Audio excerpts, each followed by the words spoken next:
जब किसी के ऊपर तबाही आती है तो अक्सर करके देखा गया है कि तबाही ये नहीं देखती या बच्चा है या बूढ़ा है। दोस्तों, ऐसे ही आज की जो कहानी हम आपको सुनाने जा रहे हैं, जहाँ पर कहा गया है और देखा भी गया है कि तीन तीन मासूम बच्ची जो हैं आग में सौंप जाती हैं, जलकर राख हो जाती हैं। जो बाप और माँ का जो सपना रहता है वो सपना ही जल जाता है। तो काफ़ी लोग इस बारे में जानने की कोशिश करने लगते हैं कि तीन नाबालिग जो बच्ची रहती हैं, जो एक ही स्कूल में फूल पौधे कांपे पर बनाती थी, हालांकि वो तीन बच्चियाँ अपनी आग में लपेट पर आकर और उनकी जानें चली जाती हैं, तो एरिया में एक बहुत ही बड़ा हाहाकार मच जाता है और लोग जो हैं सोचने पर मजबूर हो जाते हैं कि ऐसी दुर्घटना कैसे घट जाती है।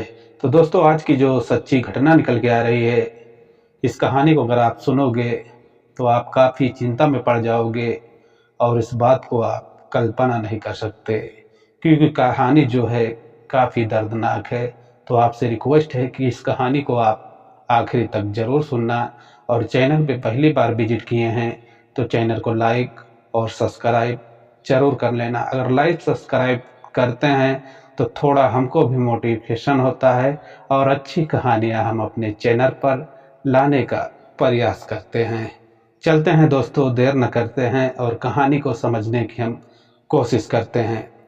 दोस्तों, ये कहानी उत्तर प्रदेश कानपुर से निकल के आ रही है, जहाँ पर कहा गया है कि माँ बाप किसी रिश्तेदारी में जाते हैं और जाने के बाद में जब घर पे आते हैं तो अचानक से ही देखते हैं कि घर में ही एक धुआं सा उठा रहता है। जब अंदर के वे घुसते हैं तो देखते हैं कि काफ़ी दहकती आग रहती है। ऐसे में वो जो मासूम बच्चियाँ रहती हैं वो आग के अंदर रहती हैं। ऐसे में माँ बाप का जो दिल रहता है, जो करेज रहता है, उस आग को देखकर फट जाता है और काफ़ी मजबूर हो जाते हैं। चीखते चिल्लाते हैं लेकिन उनकी आवाज़ें जो हैं बाहर नहीं जा निकल पाती। ऐसे में माँ बाप जो रहते हैं वो काफ़ी कोशिश करते हैं अपनी बच्चियों को बचाने के लिए, लेकिन बच्ची को बचा नहीं पाते और जो माँ बाप रहते हैं उनकी भी उसी में जान चली जाती है। हालांकि दोस्तों, पांच पांच लोग जो हैं आग में जलकर जब राख हो जाते हैं और इस बात की जब लोगों को सूचना मिलती है, जब जानकारी मिलती है, तो एरिया में काफ़ी सनसनी का माहौल बन जाता है और अफरा तफरी का एक माहौल हो जाता है। लोग सोचने पर मजबूर हो जाते हैं। लोग काफ़ी सोचने लगते हैं कि ऐसी दुर्घटना कैसे घट जाती है और ये आग कैसे लग जाती है कि आग जो रहती है काबू में नहीं आती। हालांकि वहाँ पर देखा जाता है कि फ़ोन करके फायर ब्रिगेड को भी बुलाया जाता है कि आग को कंट्रोल किया जाए, लेकिन आग जो रहती है सीमा के ऊपर जाती है। ऐसे में फायर ब्रिगेड के जो अधिकारी कर्मचारी रहते हैं वहाँ पर बड़ी तैनाती से पहुँचते हैं और आग को कंट्रोल करते हैं। और आग में से देखा जाता है कि जो तीन बच्चियाँ और उनके माता पिता का जब लाश निकलता है तो एक बहुत ही भयानक रहता है। दोस्तों, वो बच्चियाँ जल जाती हैं, बस उनकी हड्डी बचती है, एक हड्डी। और इसको जैसे लोग देखते हैं तो उनका दिल फट जाता है, रोने पे मजबूर हो जाते हैं कि ये जब बच्चियाँ जल रही थी तो कैसे तड़पती रही होंगी, कैसे चीखती रही होंगी, कि कैसे चिल्लाती रही होंगी। लेकिन देखा जाता है कि उस आग में चीखने चिल्लाने की आवाज़ जो है बाहर नहीं निकल पाती और बच्ची जो रहती हैं कमरे में बंद होकर, तो तीन की तीन बच्ची और दो के माँ बाप, जिसका नाम दानिश रहता है बाप का, माँ का नाम नाजली है, जो अपनी बेटियों को पढ़ाने लिखाने का काफ़ी सपना रहता है, अपनी बेटियों को पढ़ाता लिखाता भी है बाप, काफ़ी कुछ उसका अच्छा नेचर था। लेकिन देखा जाता है कि जब किसी का वक्त ख़राब आता है तो इंसान अगर घोड़े पे भी बैठता है तो कुत्ता काट लेता है। ऐसे में दोस्तों आग की लपेट में आकर 3 बच्ची और माँ बाप भी, उनकी भी जान चली जाती है। जाने के बाद में जब पुलिस मौके पर पहुंचती है और ये पूरी मौके पर दुर्घटना कार्यक्रम जब देखती है तो पैरों से ज़मीन निकल जाती है। लेकिन कहा जाता है कि पुलिस जो है इन बॉडियों को कब्जे में लेती है और हॉस्पिटल के लिए भेजती है। लेकिन देखा जाता है कि वो बॉडी सारे जल के राख हो चुकी थी और ये बच्चे जो हैं ये मर चुकी थी, किसी की जान नहीं चल रही थी। ऐसे में काफ़ी लोगों को सवाल भी उठने लगता है और काफ़ी लोग इस बात को जानने की कोशिश करते हैं।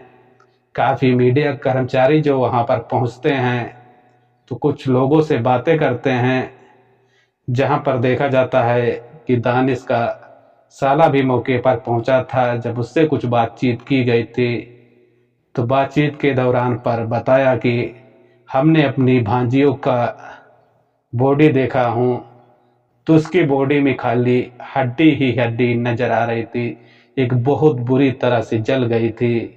जो मासूम बच्चिए जो चीखती पुकारती रही होंगी, लेकिन आग की लपेट में आकर उनकी आवाज़ें जो हैं ठप हो जाती हैं और ठप होने के बाद में वो जलकर राख हो जाती हैं।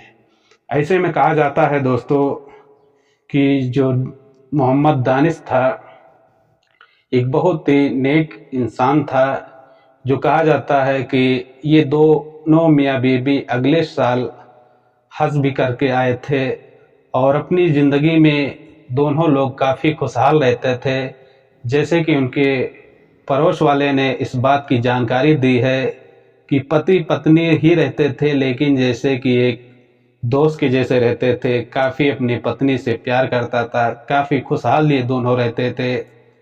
लेकिन देखा जाता है कि अपनी बच्चियों को बचाने के चक्कर में अपनी माँ बाप की जान भी चली जाती है। हालांकि दोस्तों कहा जाता है कि इनका जो बिल्डिंग है जहाँ पर इन लोग का स्थान था, कहा जाता है कि कानपुर के प्रेम नगर में इनकी एक 5 मंजिला इमारत थी, उसी में रहते थे। काफ़ी अच्छी इनकी ज़िंदगी थी। काफ़ी लोग वहाँ पर तारीफ़ कर रहे हैं, जो उनके पड़ोस, जो उनके आजू बाजू में लोग रहते थे, जो उनके फैमिली मेम्बर थे, उन लोग से मीडिया वाले जब पूछते हैं तो लोग काफ़ी तारीफ़ करते हैं।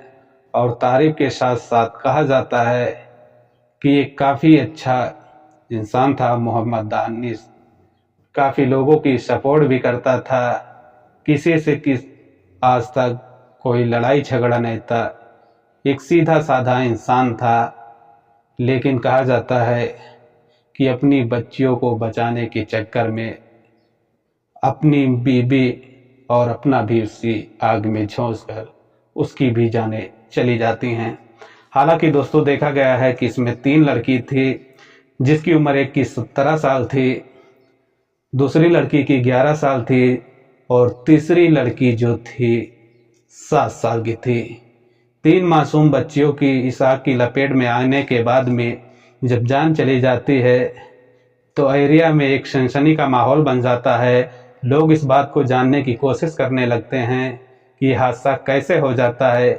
लेकिन कहा जाता है कि कुछ ऐसे इलेक्ट्रिक शॉर्ट होने के बाद में कहा गया है कि बिल्डिंग में आग लग जाती है और आग को कंट्रोल ना कर पाने के कारण पे वो बच्ची जो घर में रहती हैं वो घर से बाहर नहीं निकल पाती और आग के लपेट में आकर जल जाती हैं। दोस्तों ये सुनाने और बताने का हमारा एक ही उद्देश्य रहता है कि आपको परेशान नहीं करना, बस आपको जागरूक और संकेत और सचेत करना है। क्योंकि अगर आप कहीं भी बाहर जाते हैं तो अपनी फैमिली मेम्बर को समझा कर जाएं, अपने बच्चे को समझा कर जाएं या तो उनको लॉक करके ना जाएं कि किसी टाइम पर कोई हादसा होता है तो बच्चे बाहर निकलकर अपनी जानें बचा सकते हैं। अगर आप उनको घर में कैद करके जाएंगे और कहीं ना कहीं खुदा न खास्ता कोई अगर दुर्घटना घट जाए तो बच्चों की भी हादसा हो सकता है। तो दोस्तों ये कहानी कैसी लगी? अगर कहानी में कुछ समझ आया होगा तो वीडियो को लाइक और शेयर जरूर करना है। जो कुछ जरूरी कहानी रहती है हम अपने चैनल के माध्यम से आप लोगों के बीच शेयर करते रहते हैं। मिलते हैं एक नेक्स्ट वीडियो में। अपना और अपनी फैमिली का ख्याल रखना। Okay bye.